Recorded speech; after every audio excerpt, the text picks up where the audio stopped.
Welcome to Stories with Liz, fairy tale time. Let's do an English fairy tale this time.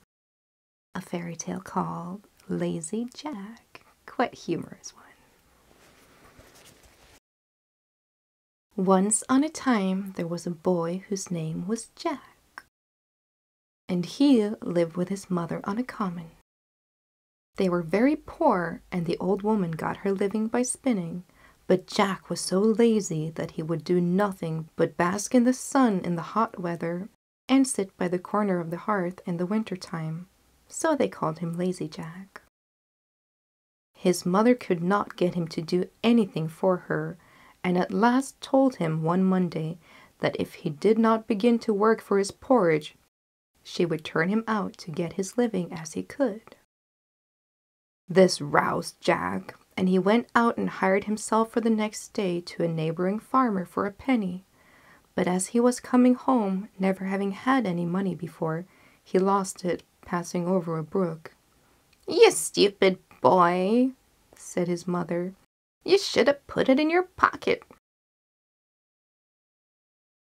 "I'll do so another time," said Jack. Well, the next day, Jack went out again and hired himself to a cow-keeper, who gave him a jar of milk for his day's work. Jack took the jar and put it into the large pocket of his jacket, spilling it all long before he came home. "Dear me," said his mother, "you should have carried it on your head." "I'll do so another time," said Jack. So the following day, Jack hired himself again to a farmer, who agreed to give him cream cheese for his services. In the evening, Jack took the cheese and went home with it on his head. By the time he got home, the cheese was all spoiled, part of it being lost and part mated with his hair.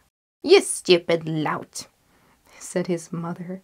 "You should have carried it very carefully in your hands." "I'll do so another time," said Jack. Now the next day, Lazy Jack went out again and hired himself to a baker, who would give him nothing for his work but a large tomcat. Jack took the cat and began carrying it very carefully in his hands, but in a short time Pussy scratched him so much that he was compelled to let it go. When he got home, his mother said to him, "You silly fellow, you should have tied it to a string and dragged it along after you." "I'll do so another time," said Jack. On the following day, Jack hired himself to a butcher, who rewarded him by the handsome present of a shoulder of mutton. Jack took the mutton, tied it to a string, and trailed it along after him in the dirt, so that by the time he got home, the meat was completely spoiled. His mother was this time quite out of patience with him, for the next day was Sunday, and she was obliged to have cabbage for her dinner. "You ninny hammer," said she to her son, "you should have carried it on your shoulder."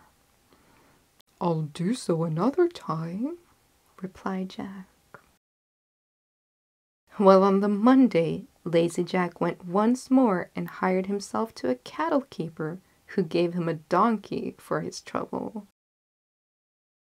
Now, though Jack was strong, he found it hard to hoist the donkey on his shoulder, but at last he did it, and began walking slowly home with the prize on his shoulders.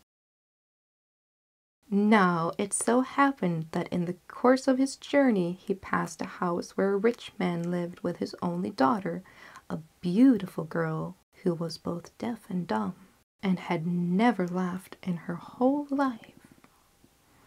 So the father had given out that any man who could make her laugh would receive her hand in marriage. Now, this young lady happened to be looking out of the window when Jack was passing by with the donkey on his shoulders, and the poor beast with its legs striking up in the air was kicking violently and hee-hawing with all its might.